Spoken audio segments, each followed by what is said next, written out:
This is a cartridge, the type of ammunition used in most small arms.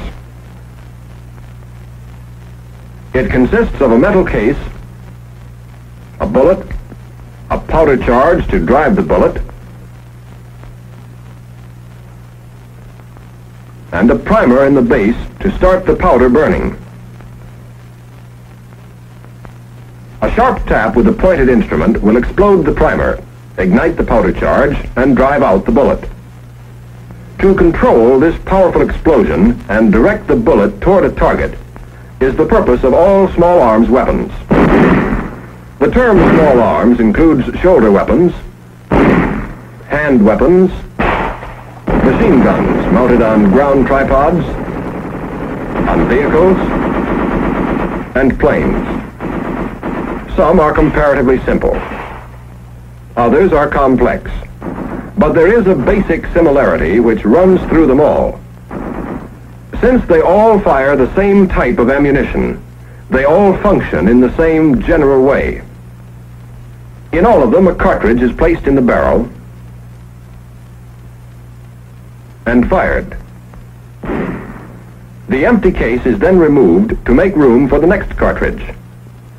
This process is called the cycle of operation, and every small arms weapon contains the mechanical means of performing it.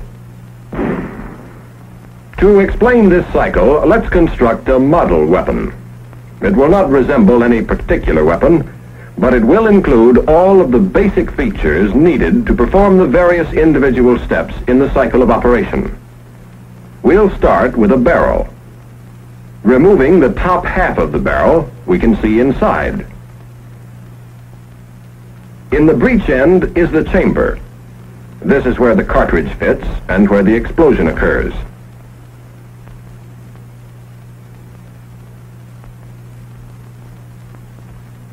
Placing the cartridge in the chamber is known as chambering.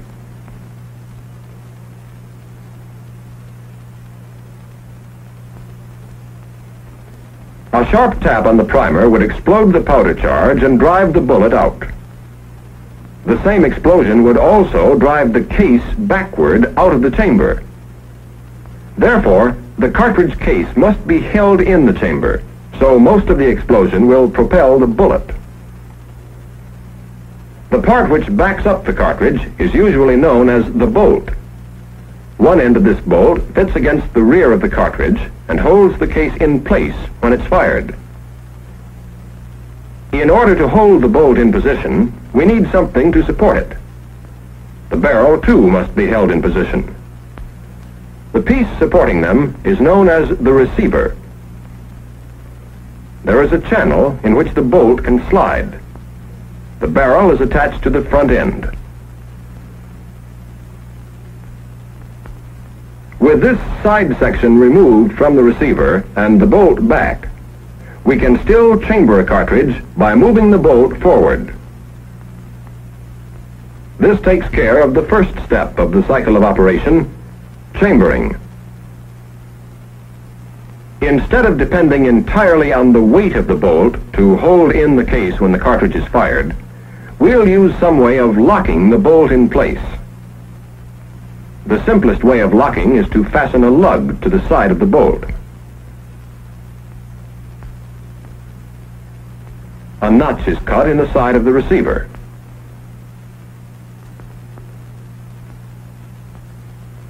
When we close the bolt, we can turn it so the lug fits into the notch and the bolt is securely locked. This is the second step of the cycle of operation, locking. It can be made easier by adding a handle to move the bolt.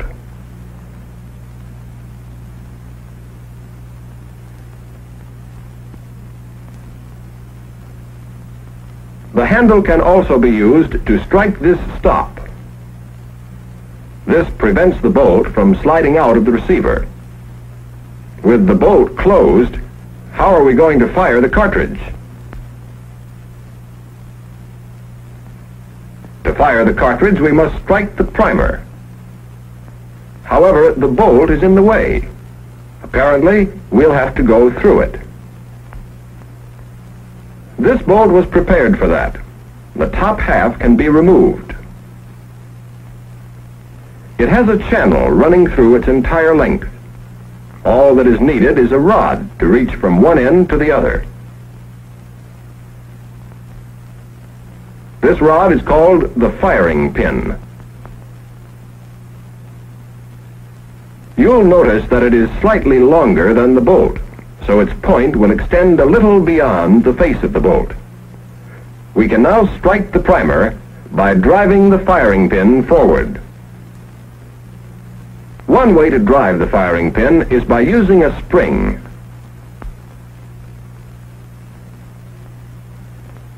We've put the spring around the firing pin with one end against this stop. The other end is braced against this shoulder in the bolt. Now when we pull back the firing pin, the spring is compressed. When we release the pin, the spring drives it forward against the primer. This is one way of accomplishing the step known as firing. However, it's awkward to pull back the pin and release it by hand each time we want to fire. We need a means of holding the pin back until we're ready to fire. This is known as cocking. Supposing we put a hook or tang on the rear end of the firing pin. We can still pull the pin back and release it by hand. Now we'll rig up something to hook it onto. But first, we'll have to add a block to the receiver to hold the parts we'll need. The first part is a latch-like piece known as the sear. If we hold it here, under the firing pin, we can catch the tang of the pin when it's drawn back. We'll mount the sear on this pin so that it will pivot freely.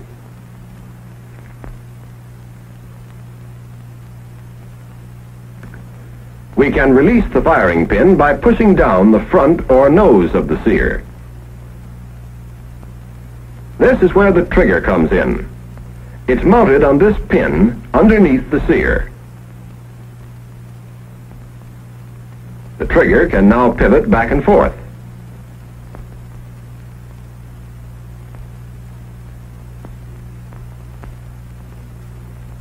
When the trigger is squeezed, it moves the rear end of the sear up. The nose of the sear moves down, and the firing pin is released. Once the sear is lowered, we have to move it back up to catch the firing pin the next time it's pulled back.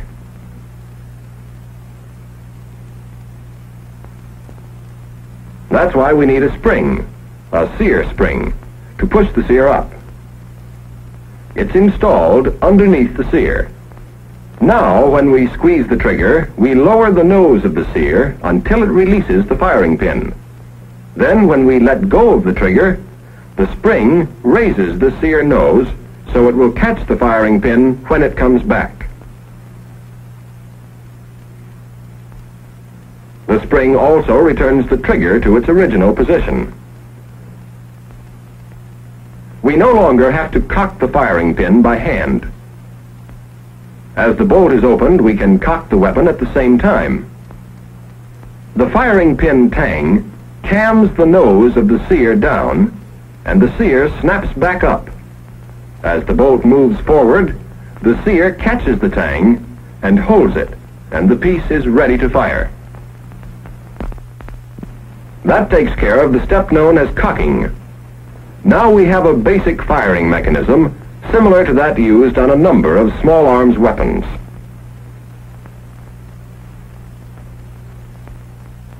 But there is also another kind of firing mechanism.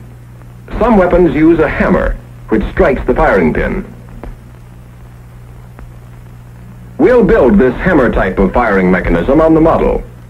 First, let's attach the hammer so it can pivot and strike the firing pin.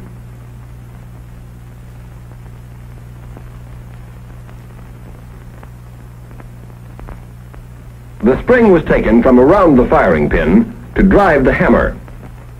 The firing pin is retracted by various methods in different weapons, and it remains in the rear position until the weapon is fired. To guide the spring, a rod is run through it. The front end of the spring is braced against this shoulder. The rear end of the spring is braced against this supporting block. The rod is attached to the hammer so that the spring pushes against the hammer. When the hammer is pulled back, the spring is compressed. Then the spring drives the hammer forward against the firing pin.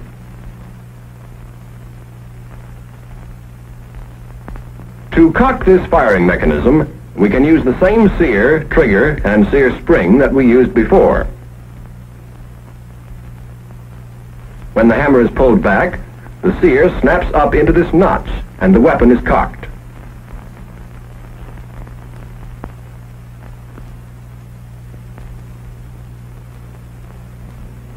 When the trigger is squeezed, the nose of the sear slips out of the notch, and the hammer is driven forward against the firing pin. This mechanism, like the other one, can be cocked simply by opening and closing the bolt.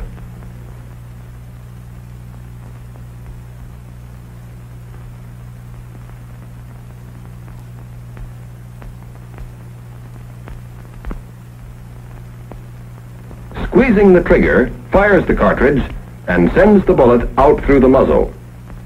But it also leaves us with an empty case in the chamber. Before we can get at the case, we have to perform the next step in the cycle of operation: unlocking.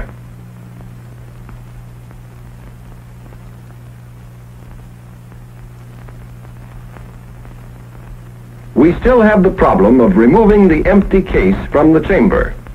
This is known as extraction. On a real weapon, extraction is a serious problem. When a cartridge is fired, the case expands until it's tightly wedged in the chamber. We need something to grip the case firmly and extract it when we open the bolt. The part which does this job is known as the extractor. It has a hook to grip the extracting groove in the head of the cartridge case. The extractor is attached to the front end of the bolt. As the bolt is closed, the extractor snaps into the extracting groove in the head of the case, and it retains its grip as the bolt is locked. Now, when we open the bolt, the extractor pulls the case out of the chamber. Our next problem is ejection, getting the empty case out of the receiver. Notice how the case is held by the extractor. If we pry under the case on the side opposite the extractor, we can eject it from the receiver. If we take a slice off the edge of the bolt, we can get at the case more easily.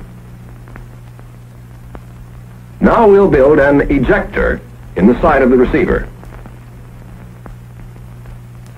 It consists of a small lever and a spring.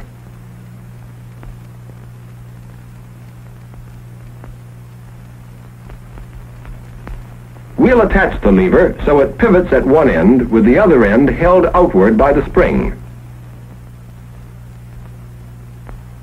When we push the bolt forward, the ejector is moved into the side of the receiver. When the case is extracted, the ejector slides into the notch, strikes the case, and ejects it. Let's watch it again.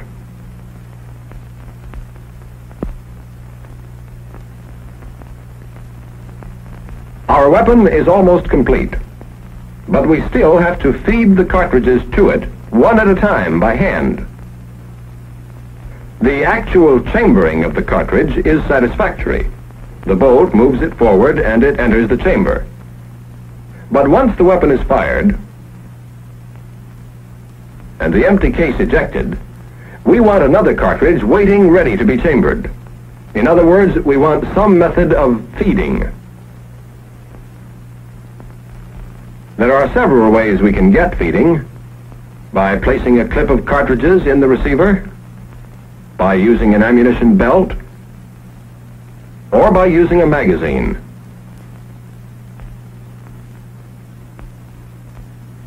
We'll use a magazine. One side is transparent, so we can see what's going on. Inside is a spring and this follower.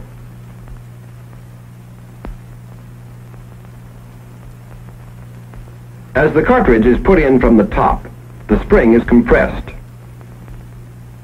As the next round is inserted, the first one is pushed down and the spring is further compressed. The spring, of course, keeps pushing the cartridges against the top.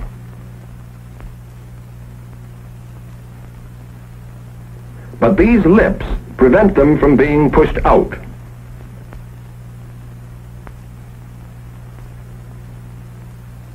A cartridge can be removed only by sliding it forward like this. And once it is removed, the spring feeds the next one up into position. Now let's install the magazine into the receiver.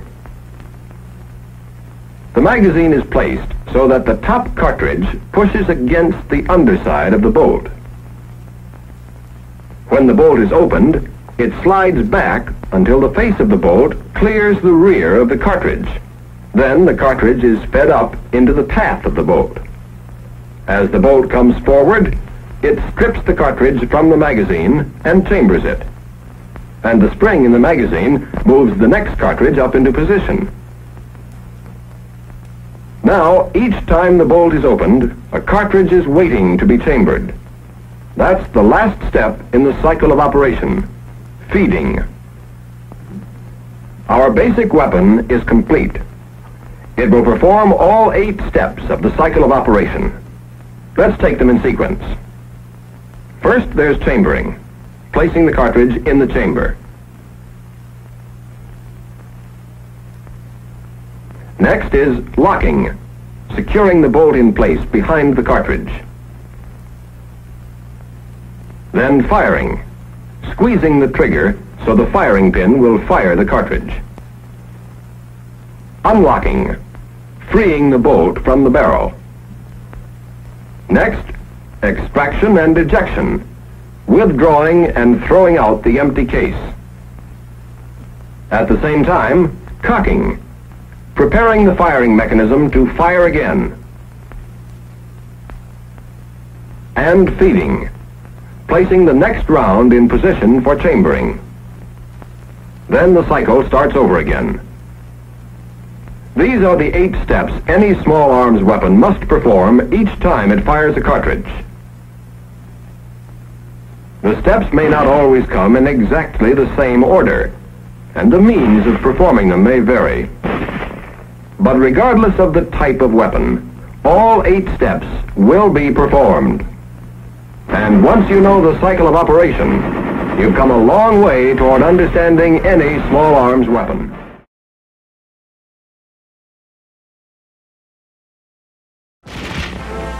A manually operated weapon will fire each time the bolt is operated and the trigger is squeezed. It's an effective weapon, but its rate of fire is limited. It can fire only as fast as a man can open and close the bolt. However, the rate of fire can be greatly increased by using the force of the explosion to operate the bolt.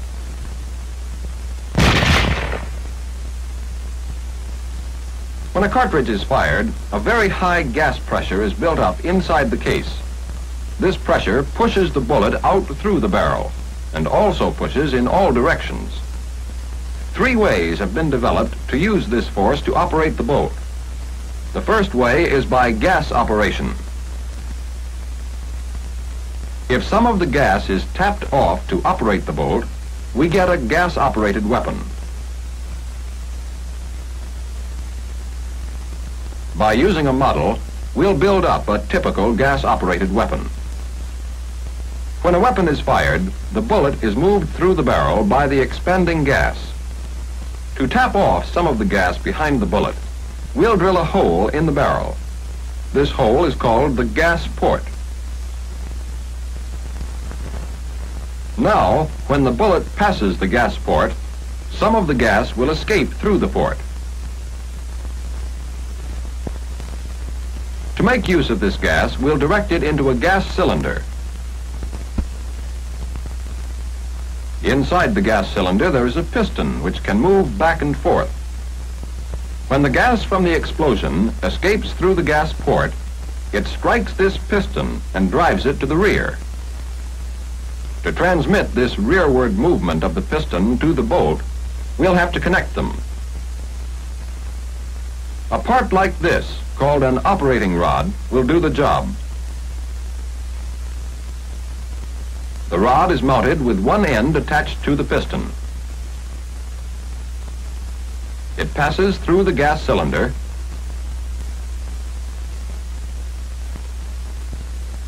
and the other end is attached to the bolt. The operating rod has a slot to unlock the bolt.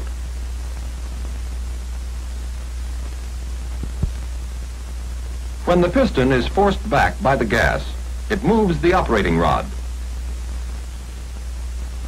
The operating rod moves back alone a short distance before opening the bolt.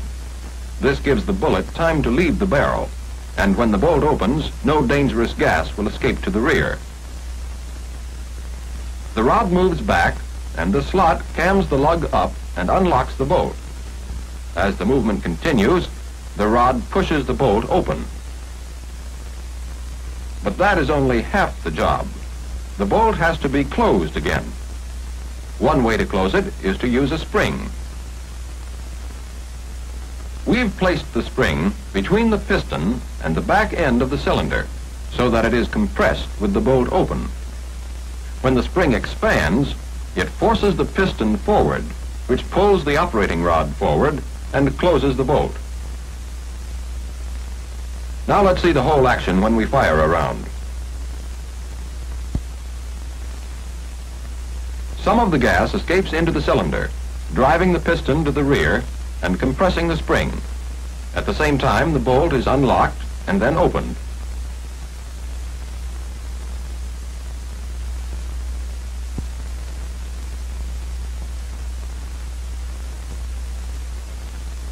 Then the return spring takes over and forces the bolt forward.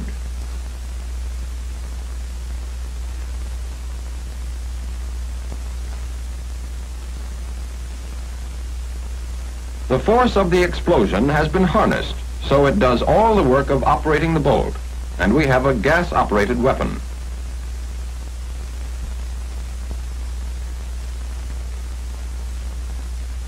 Gas-operated weapons, such as the BAR or the M1 rifle, can always be identified by a gas cylinder somewhere under the barrel.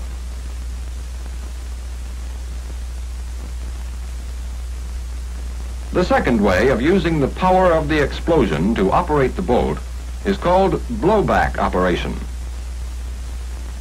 As the expanding gases drive the bullet out through the barrel, they also push the cartridge case back hard against the face of the bolt. If this pressure is used to blow the bolt open, we have a blowback operated weapon. Let's build this type of operation on our model. To permit this blowback pressure to work on the bolt, let's remove the locking lug.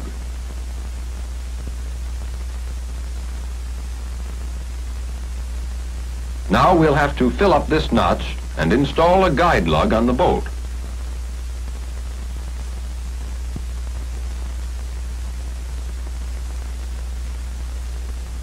Now, when the weapon is fired, the bullet moves through the barrel and the bolt begins to open. However, the bullet leaves the barrel before the heavy bolt has opened enough to let any dangerous gas escape to the rear. To close the bolt, a return spring is again the simplest solution. We've attached the spring so that one end is braced against the receiver. The other end pushes against the bolt, and when the spring expands, it closes the bolt.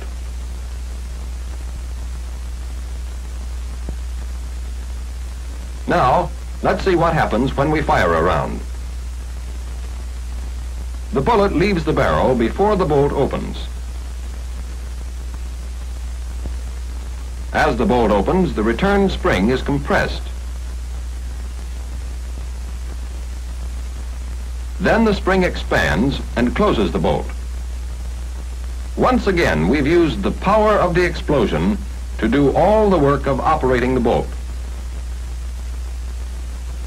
But blowback operation is used only with low-pressure cartridges, because high-pressure cartridges would require a very heavy bolt. Weapons of this type, such as the M3 submachine gun, can always be identified by one simple feature.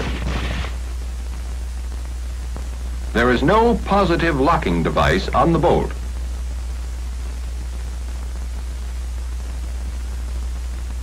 The third way of using the gas to operate the bolt is called recoil operation.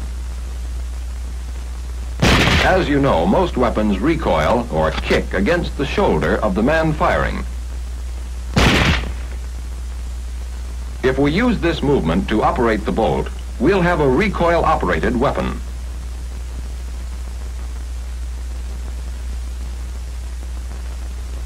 To harness this recoil and put it to work, the weapon is placed inside a stationary housing known as the receiver. The part originally called the receiver now becomes the barrel extension.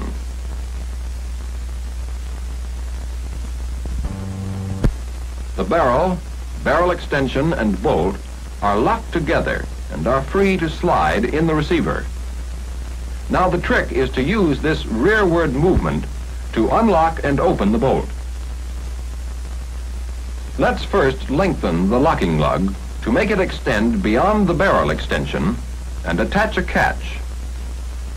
Now, to unlock the bolt, we need some way of pulling this catch down.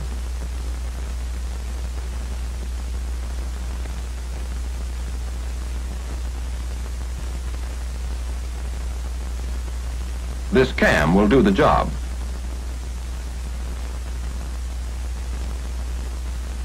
It has a camming slot which fits over this lug on the catch.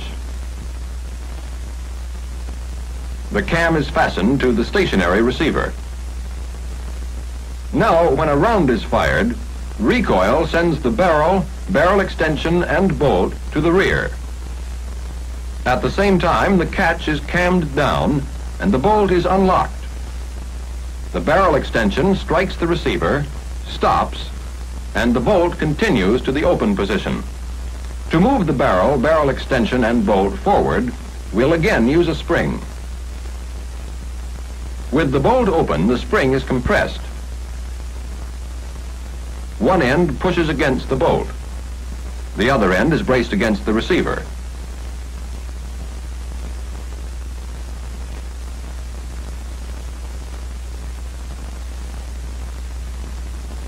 When the spring expands, it first closes the bolt, then pushes the barrel and the barrel extension forward.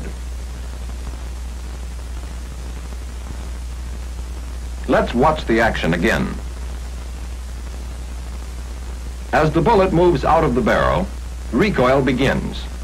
It drives the barrel and barrel extension back, and the bolt is unlocked. When the barrel extension is stopped, the bolt continues back.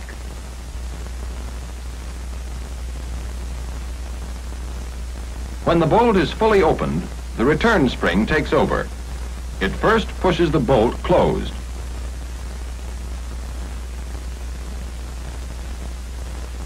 Then the catch slides up the slot and locks the bolt. The return spring continues pushing until the barrel and barrel extension have reached the forward position. Recoil operation is used on such weapons as the pistol and machine guns. If you see the barrel of a weapon moving back and forth inside the receiver during firing, you can be sure it's recoil operated. Remember, there are 4 types of operation: manual, and the 3 types that use the force of the expanding gas. The gas-operated weapon taps off some of the high-pressure gas behind the bullet to unlock and open the bolt.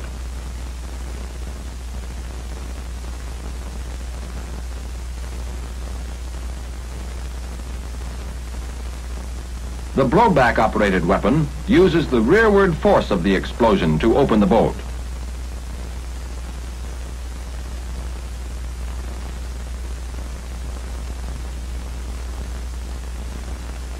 And the recoil-operated weapon uses the kick caused by the explosion to move the barrel and barrel extension back, unlocking and opening the bolt as it goes.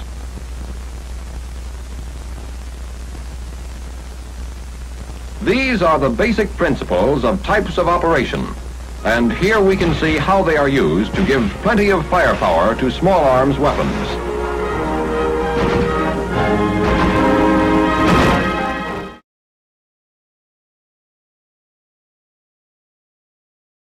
Some small arms weapons fire semi-automatically.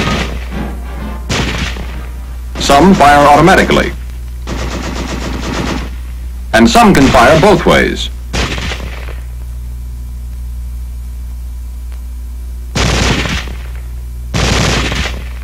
Weapons giving automatic fire will fire continuously as long as pressure is applied to the trigger or until the ammunition is exhausted.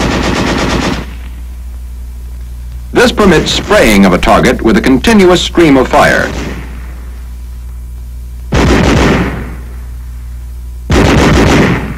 Weapons designed to give semi-automatic fire deliver only a single shot each time the trigger is squeezed. Thus, each round can be individually aimed. These various types of fire require different firing mechanisms from those used on manually operated weapons. Let's look at a typical firing mechanism for a manually operated weapon to see why it won't work with a bolt that moves back and forth automatically. It's a hammer-type firing mechanism. As the bolt is moved to the rear to cock the weapon, it pushes the hammer back.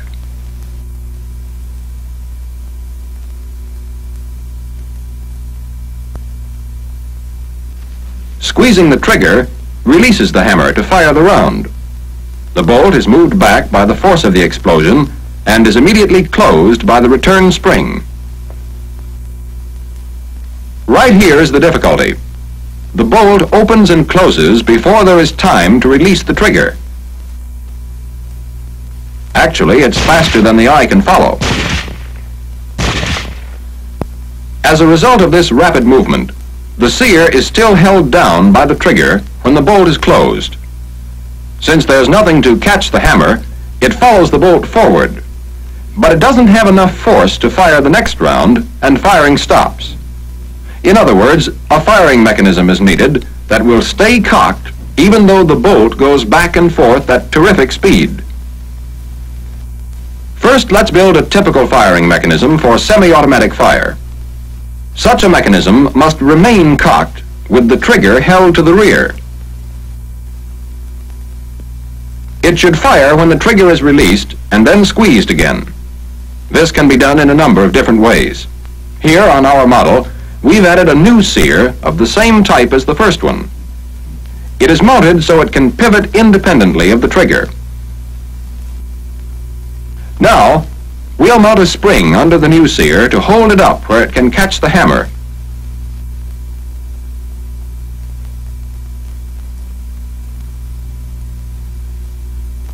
That doesn't completely solve our problem because we still can't fire the mechanism. We must be able to depress the new sear by squeezing the trigger.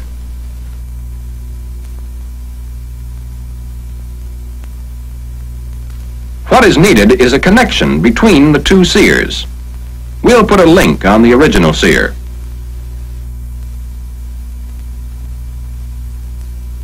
It pivots freely on a pin, but to keep it from pivoting too far, we'll put a stop lug on the original sear.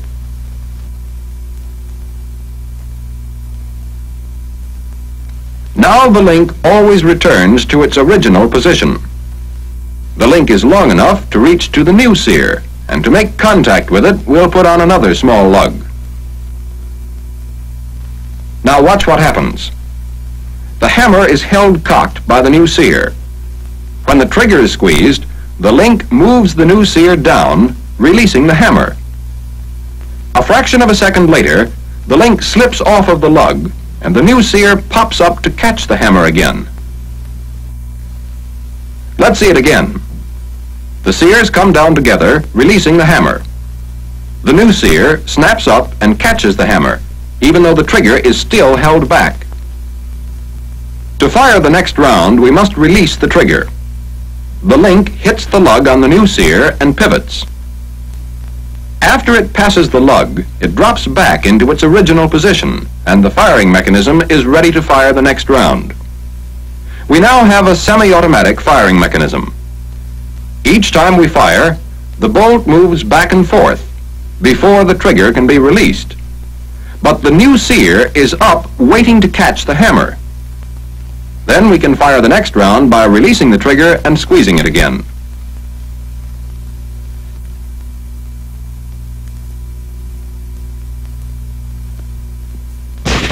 Semi-automatic fire. One shot each time the trigger is squeezed. To get automatic fire, we must arrange the firing mechanism so the weapon will fire continuously as long as pressure is applied to the trigger.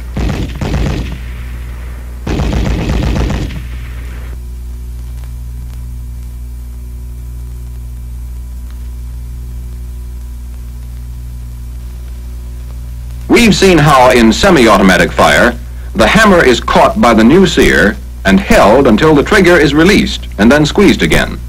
But in automatic fire, the trigger will be held back, so we need a means of firing each time the bolt closes, even with the trigger back. That means on this mechanism, we must disconnect the new sear from the hammer each time the bolt closes. A part such as this disconnector will do the job for us. We've mounted it so that it can move up and down. As it moves down, it depresses the sear and releases the hammer.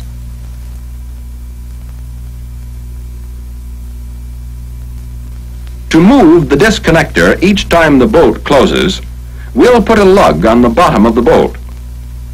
Now, as the bolt closes, the lug cams the disconnector, pushes the new sear down, and the hammer is released to fire the round. The bolt moves back and the lug clears the disconnector. The disconnector moves up and the new sear is in position to catch the hammer, even with the original sear held down by the trigger. The cycle starts over again, and the weapon will continue to fire as long as pressure is applied to the trigger.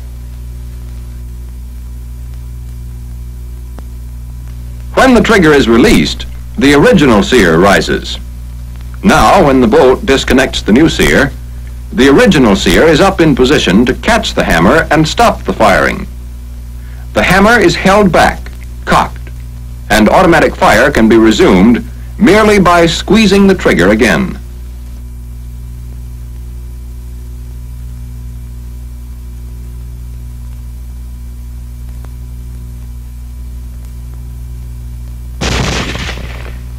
Now let's look at weapons which have both automatic fire and semi-automatic fire.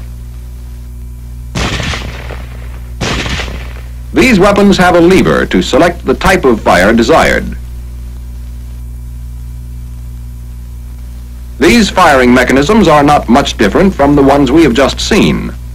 All that's done is to arrange the disconnector so it can be shifted in or out of engagement with the new sear.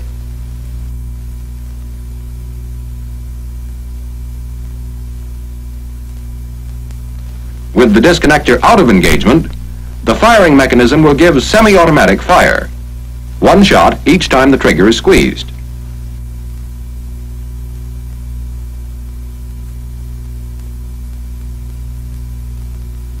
With the disconnector engaged, we'll have automatic fire just as we had before.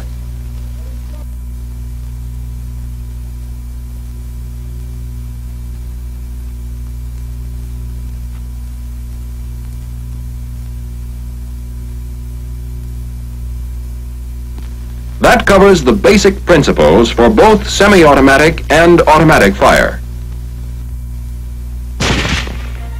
You'll find many different types of firing mechanisms on small arms weapons, but all of them have to perform the same operations we've pointed out to take full advantage of the speed and convenience of modern weapons.